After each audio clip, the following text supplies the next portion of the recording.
I remember when Teen Mom was on the air. What a time, again, Yeah. high school. And people are walking into sexual experiences with so much so much baggage and so much expectations that they didn't even agree to and so much conditioning. And that's a lot to enter the bedroom with. Again, to go back to where we started, I think this is why communication around Mhm. sex is so hard because Mhm. it's really not just can we navigate the awkwardness around like what Mhm. we want and don't want in the moment. It's also navigating all of these value systems, belief systems, societal messaging, religious messaging, community messaging that we've all internalized just about like what sex is supposed to be.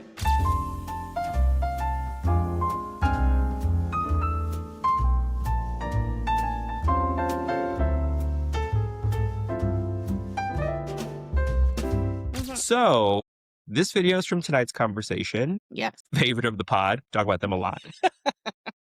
And it's about a woman who was ill for a while. Her partner Mhm. took care of her during that time, helping with medical stuff, being there for her, all of it. She does get better, which we Mhm. love. And then he is out of work for a couple of months. And she's just sort of noticing they haven't been going out on dates. And she's starting to feel unappreciated or underappreciated, Mhm. and she's asking sort of how long do I wait before I feel appreciated again? What do you do if your partner is amazing? Like he's amazing emotionally, physically. Earlier this year, I had to have 2 brain surgeries. He stayed with me in the hospital. He even washed my butt some of the times. Damn. But he wasn't working for a couple of months, and I'm 24 now. So I basically feel like I'm just real grown, and I just want to know, like, how long. Tell me more about this 24 or grown. That's not me talking, that's the crowd. So what's your question? Basically, like, we haven't been out on any dates or anything recently, and I just want to know, like, how long do I wait before I feel appreciated? This saying.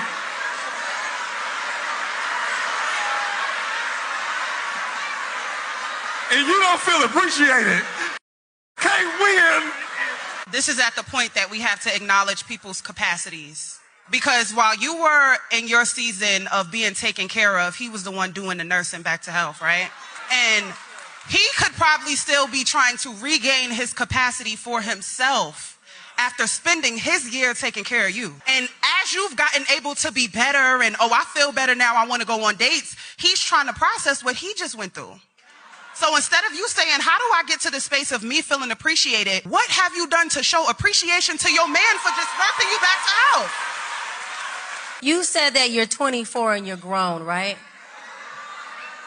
I think this is exactly where you showing your age at. I want to offer that you learn the signs of a good man. Because if you don't, you will become an of-age, mature woman that looks back at him and his wife and his family, and you say, I really up.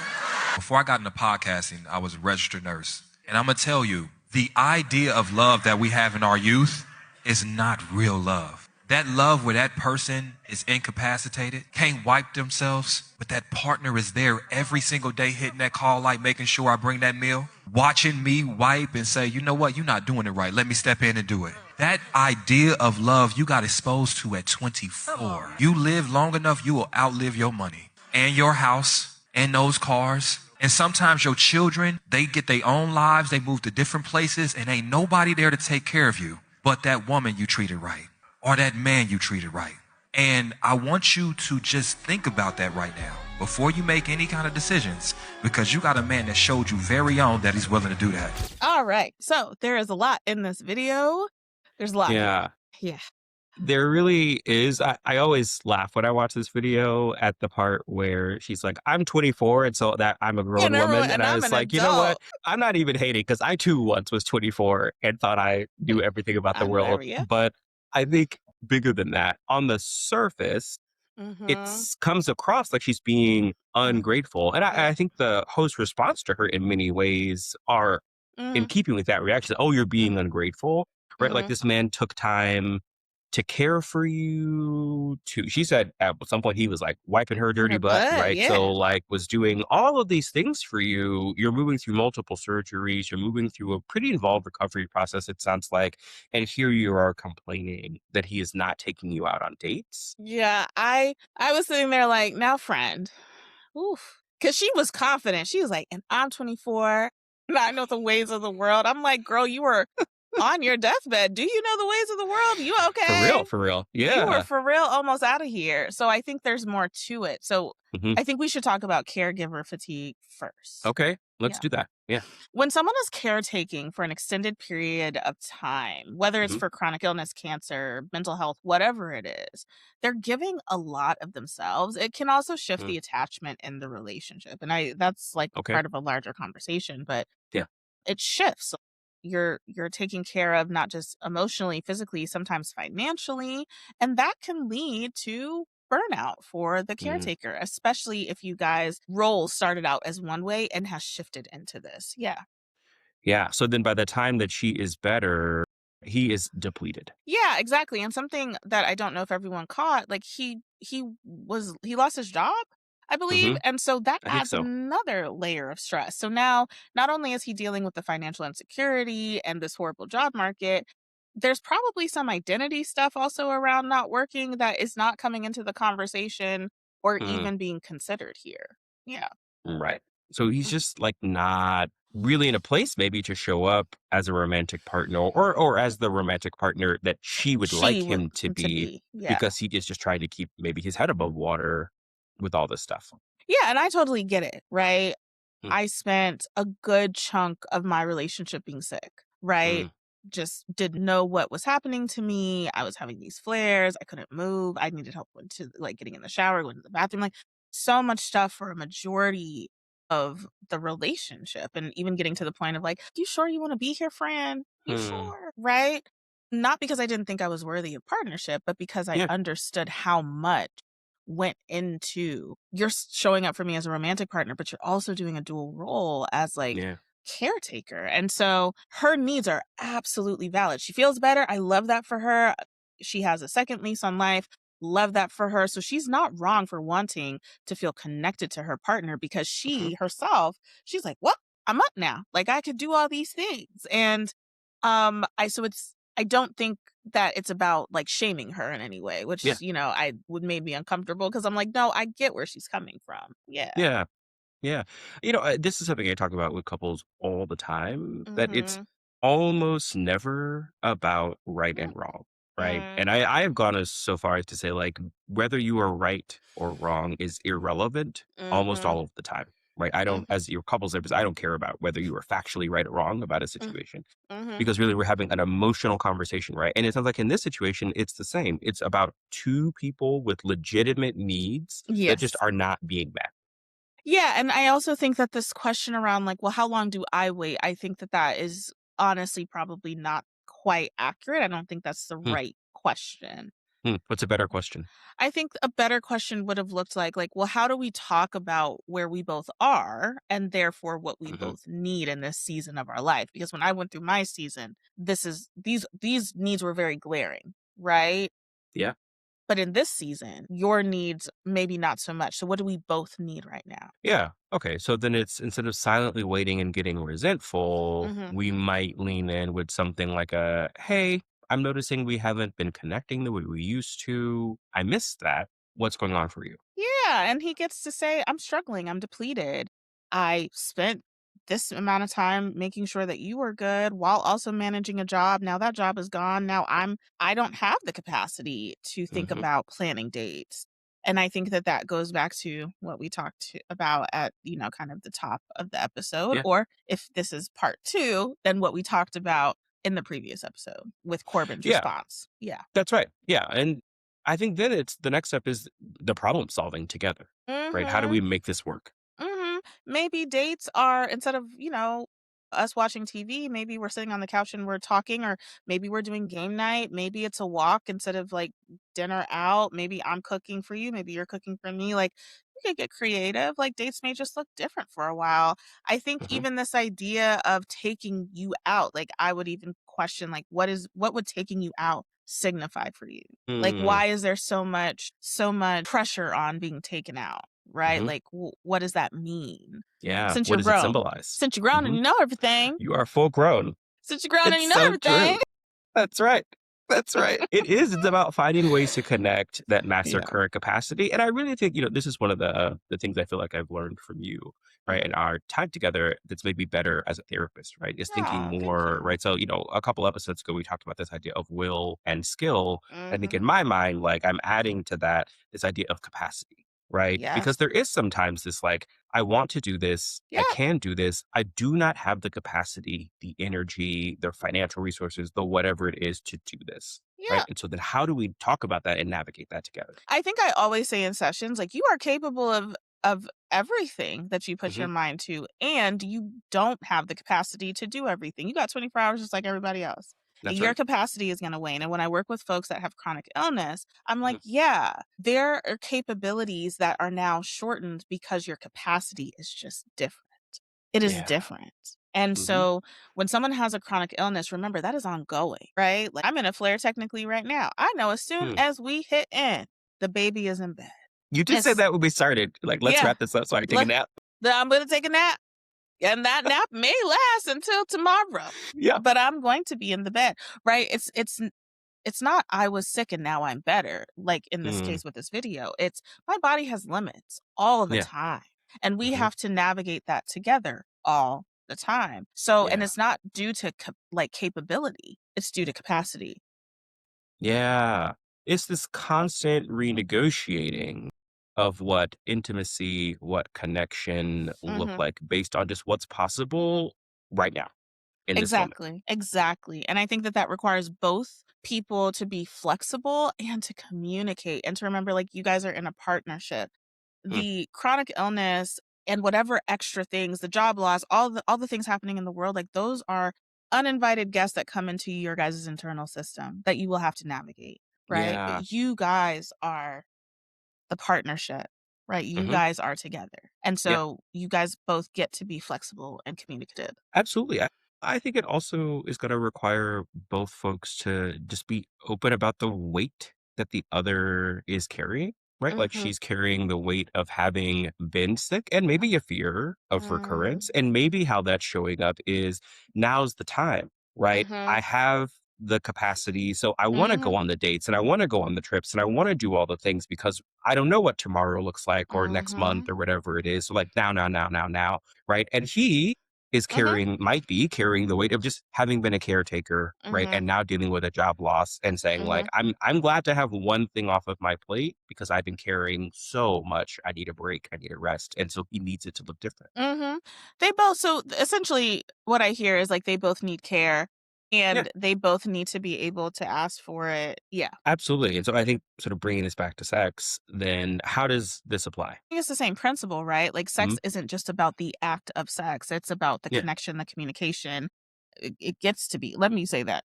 It gets to be about more than just the act, or like it gets to be about communication. It gets to be about connection and meeting each other where you guys are at. Yeah. Hmm. Yeah. So that if one person has a chronic illness, Mhm. then sex just might look different day to day. And then again, also based on their capacity. Exactly. And the partner without the illness gets to be okay and may have to be okay with that flexibility, with Mm, periods, of like where we may not have sex this particular way. But that doesn't mean that all options are off the table. And to not take it personally when the partner says, like, okay, not today, but, or, you know what, yes, today and differently. Right. mhm. Yeah. And then the person with the illness has to communicate what they need, but also what's possible. Exactly. It gets to be a collaboration. And I think that that's the through line of all of this, right? Like whether Yeah. it's your first time having sex or you're navigating something difficult like chronic illness, it's about the collaboration, not about the performance. Mm, yeah. Mhm. Okay. I think we covered a lot. A lot. Do you want to move to end the feed? Let's do it.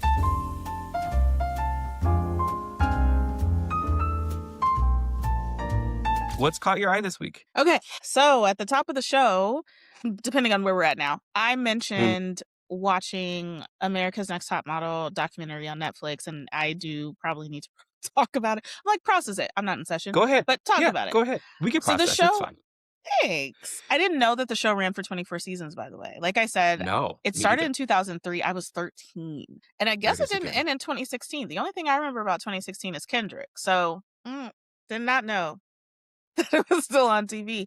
But like it was a huge thing, right? Like many of Mm. us watched it, Yep. myself included. And I think this documentary was, yes, it is a reckoning of everyone who was involved in the show and did these very harmful things. But I think it's a reckoning of us watching these harmful things be done.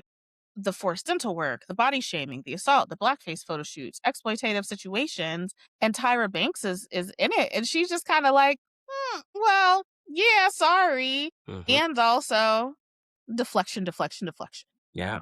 What do you mean by deflection? Like she would say, well, the 99s and 2000s were a different time. Or shifting blame to the producers or shifting blame to the audience. I was like, girl, I was 13. Felicia, we didn't know that blackface is wrong What did in I consent to? 2007. I guess we didn't. I guess we didn't. I don't know when blackface was ever okay. But the thing is like she was the creator, the executive producer, and the host. Girl, he was the host before they Mhm. booted you off. But I digress. And she had a lot of power and she used it to exploit. And again, intention versus impact. I don't think Mm. the intention was to do this. Yeah. I do think over time, though, the impact was I want to stay on the air. Mhm. Right? And so you exploited young women for entertainment, right? These are people's dreams. Like modeling is an actual career, right? Yeah. Like, And so, and let me also add, because I know people, yes, I feel bad for Miss J. I'm so sorry that she had a stroke or that he had a stroke, but Nigel, Mr. and Miss J, they're also to blame. At any time, enough could have been enough, and it wasn't. Yeah. Even as people are bringing up real Yeah. issues during the show, right? And just because they got burned by Tyra, any one of them could have said, no, I didn't agree with that. That was too far in that moment. And they didn't. I think that connects back to what we were talking about earlier, just this idea of sort of collective accountability. And let me tell this story. When I was thinking about the show for today, I was like, but no, I was in school. So again, we know that I graduated in 2007. I don't remember if this was my senior year or my junior year.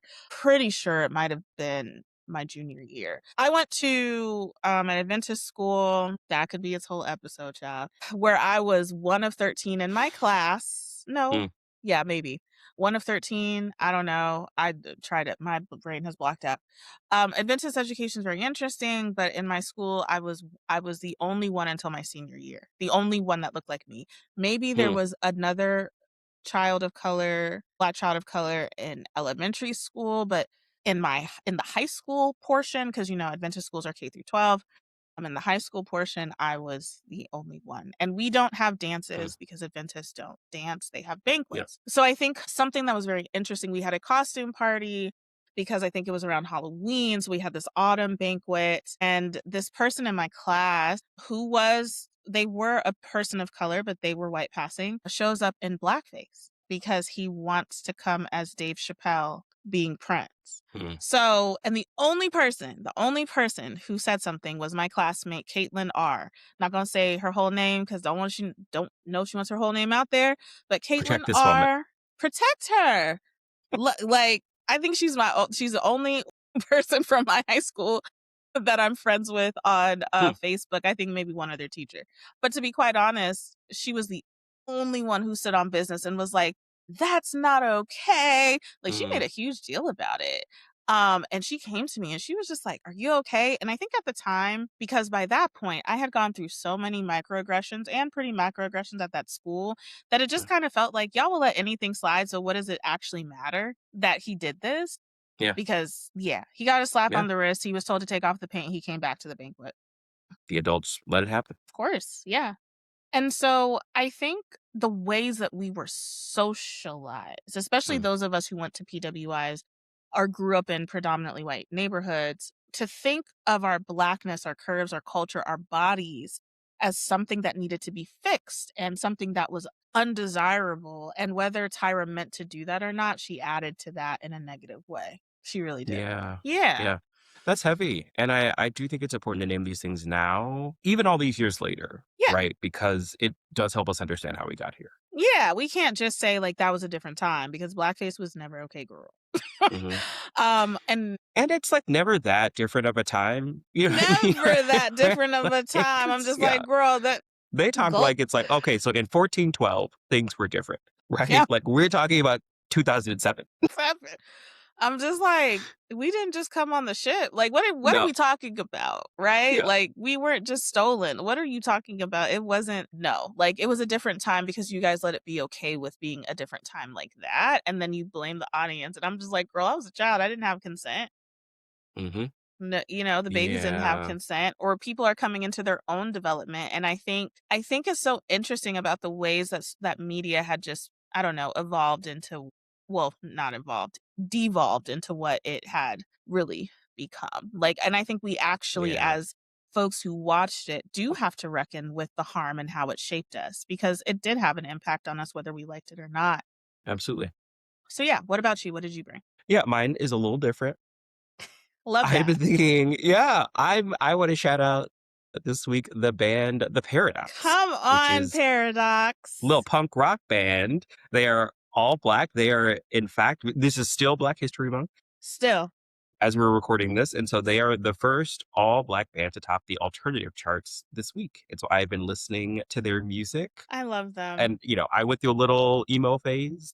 I Me actually did think too. about this. This is really interesting. I want to spend some more time thinking about this. We don't have to talk about it. But when I went through this emo phase, it was right after Hurricane Katrina. So I Really? went to undergrad in New Orleans. And so I was there for 2 years before the storm and then 3 years after the Oh, storm. wow. And my emo phase started and concluded right Oh, it after Hurricane Katrina. was fast? Yeah, there's a lot of Fall Out Boy. I wouldn't Yep. say it was fast. Okay. I I was never like, stopped liking those things, but I like moved on to other musical pursuits, I guess. Right, a got lot of it. My Chemical Romance, right? And Yes. so, what I don't imagine for a moment that I am the Paradox's target audience, but I will say that I find their music really nostalgic in the Yeah, best way in the possible. best ways. I found Yeah, them on TikTok, and so same. I was the girl that listened to Green Day. Huh? They played Green Day at our graduation. I was surprised they let that Hmm. go off. 30 Seconds from Mars. I like No Doubt before No Doubt did all the cultural appropriation. Yeah, all the They were things. so good for a hot Paramore minute. because Black folks love Paramore. They do. Yeah, We we do. love Paramore. We love I a do. Haley. Yeah. Yeah, we rep for her. So yeah, like, and when you told me, I Hmm. remember being like, the only, because I went deep into my face, which is probably why I really enjoy all the anime openings that I do. Yes. Yes, and so I was thinking of like Bad Brains, I was thinking of like Hmm. Death, I was thinking like of all these pop punk bands that like dare to venture into this lane. You put me on. I had not heard of those groups Really? before we started Yeah. talking about. No, I'd never heard about them. So Yeah, thank you. 70s and the 80s. Like, I think, to be quite honest, people act like Black folks just showed up to punk. We've been here, we created it. We We are the culture. say it We are again. the culture. We Right. are And I the don't mean culture. that in any derogatory way. I mean that as Mm-mm. a statement of fact. Mm-hmm. Right. Like the things that are popular culturally, Black people have always had a hand in. Mm-hmm. And y'all wouldn't be anywhere without Black queer folks, because half of your slang comes from Black queer Hmm. and Black trans folks. But y'all aren't ready to have that conversation sometimes. So We I'll sure just are leave it not. there. We're gonna leave it. Mm-hmm. Okay. Yeah. Right. And so I think it's important that we celebrate these moments Yes. while also acknowledging the history and the erasure and all. Yeah. Congratulations, Paradox. So I don't even know where they're Congratulations. from. Are they from here? No idea. I'll have to look that up. But wherever they're You think they're from, from Maryland? Paradox. Well, hey. I don't know. Maybe they are. I thought you really meant that. I was like, they are? No, I said, do you think they're from Maryland? Do I think they're from Maryland? Yeah. I mean, you're ready to claim them, obviously. I was ready to claim them, right? Definitely Well, I mean, ready and to I'm claim not them. even from Maryland. I'm not. I I'm not. know. I know. No, they're from Atlanta. But I mean, shout out Atlanta. That makes sense. Yeah. Shout out Atlanta. Shout out Atlanta. No, they're That's not right. from Maryland. I thought they were really from here for a second. I was gonna be real happy. Like, oh, come on. So, did you consider this?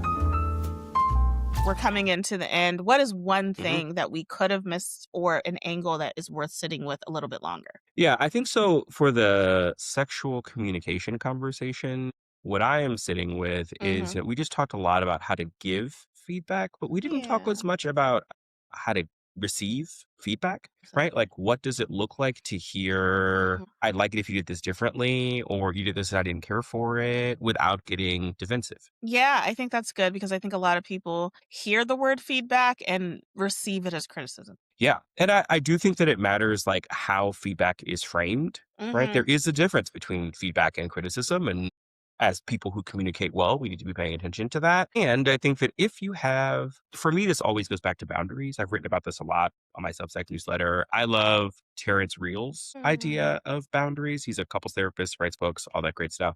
Um, he talks about boundaries being double sided. I always liken it to the Mm. rind of a fruit, right? Mm. And Okay. so it keeps the parts that are supposed to stay protected on the inside, right? That's one Mm. side of the boundary. And the other side of the boundary protects us from the things that are supposed to stay outside, right? But a good Mm. boundary is also porous, right? So that means that it like lets in the things that need to get let in, right? And lets out the things that need to be let out. So to give a quick example, right? I think feedback is one of the things that our boundaries need to be porous enough to let in. Our boundaries need to be strong enough, rigid enough to filter out criticism or harsh words or anything, right? That feedback is wrapped in. I'm not Mhm. suggesting that we always just say like, well, I got my boundaries, so you talk to me in your kind of way. Right? And I'll search for the message. That is not what I am saying. People need to be thoughtful about how they talk to each other. And without your self concept crumbling, you should be able to let feedback through your boundary, right? Mm. While being able to maintain the soft inside, right? That is protected by your boundary that says, like, I'm still a good person. I'm a thoughtful person. I'm a good man. I'm a good whoever, right? Whatever it is that you need in terms of self concept. Jeez, that's making me a better therapist. So it sounds like the work is building a sense of self sturdy enough to hear you could do this differently without feeling Yes, like a failure. And I will also add on, because as you were talking, I was like, and there is a difference between a destructive criticism and a constructive criticism, right? absolutely. And that is, Yeah. I know that's a part of a larger conversation, but I do think that, Hmm. like, guys, discourse is not unhealthy. I Hmm. know that it's uncomfortable, but that doesn't mean it's dangerous or unhealthy. So when people are giving feedback and it's constructive and it's, hey, you could do this differently, that's not you failing at something. Hmm. The person is trying to explain maybe what is a part of their needs and possible wants that, and everyone deserves to have their needs and wants met if you have the capacity and the capability to meet them. Yeah. Absolutely. Yeah. I think that is hard work, but it is Yeah. the work. It is essential for partnership, right? That we were able to have these conversations or Yep. talk about things that don't always feel great, right? And work them through. Absolutely. So for my piece, we talked about chronic illness and caretaking, but we Uh-huh. didn't talk enough about what happens when both people are struggling in the dynamic. Like maybe the Hmm. other partner doesn't have chronic illness, but they are struggling with something. Like what do you do Yeah. when you're both depleted? That is real. What do you think about that? I think honestly, you have to be honest about it. I think you have to say Mhm. we're both struggling and we don't have the capacity to give each other what we normally would. That's a part of our normal like system of care. So, what's the minimum that we need so that we could stay connected while understanding like life is just really hard right now? Yeah. It's just lowering the bar temporarily. Yeah, for the season that you're in. It's not Mhm. forever. It's just knowing that, okay, temporarily we're making these adjustments because life be life in. And that can make it easier to accept. I think sometimes when we get into partnership and we get frustrated that the person is not like, exceeding like maybe they did at the beginning when life was all rosy and beautiful and butterflies and colorful in that way, over time, life it becomes like an endurance. You're enduring Mm, mhm. life, but you don't have to endure each other. Yeah, that makes a lot of sense. It's just it's not giving up the connection. It's like adjusting, Adjusting. right? It's sustainability. Sustainability, and that is exactly the question, um, that's exactly the thing to leave you with, and I think the question we wanna leave you with collectively is, 1, well, there's a lot that probably came up. What messages did you internalize about sex? And Mm, are those messages serving you, or are they getting in the way of your connection and pleasure? Like, I'm curious about that. We wanna know. absolutely. We don't have all the We answers, don't. and we are learning alongside you. So if we said something today that hit a little different, or we missed something, or if there's a Mhm. piece we left out, we want to hear about it. Please let us know. Yeah, you could be featured on Talk Back. So That's right. We cut these out, but we don't. The way that we approach transitions in the script is always just so unhinged. It's so fun, though. That's why we're always laughing when we come back after a transition because We we're are weird.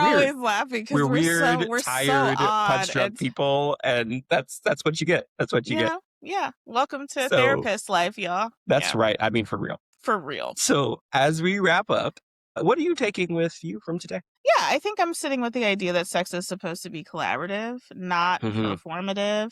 And that's a Hmm. hard shift to make if you've been socialized to perform, but it like you said it earlier, it's the work. Like this is the work. Yeah. Yeah. I think for me, it's the reminder that feedback, just sexual or otherwise, really requires a level of vulnerability from both people, right? And the person who's giving the feedback has to be thoughtful and kind. And the person who is receiving the feedback has to be open and non defensive, Yes. right? And so both of those things are absolutely hard. I don't want to pretend like they are not, Mm-hmm. but I say this all the time. They are skills, right? And we can practice skills. We can get better at skills. Yeah, we can absolutely practice skills. That is a part of the work as well. And so we want to hear from you too. What messages did you get about sex? Like we asked, like, how do you want to navigate communication with your partner around sex? And if you have Hmm. chronic illness, how do you talk about intimacy? Because that could help Yeah. somebody else out. Absolutely. Yeah. You can find us on Instagram at the Wait and Wonder podcast. And if you're watching this on YouTube, drop us a comment. We'll Please. link all the videos and resources in the show notes. Yes. And, right now we're a cozy coffee shop. Let's grow. That's right. So until next time, Hold the wait. and find the wonder. Bye.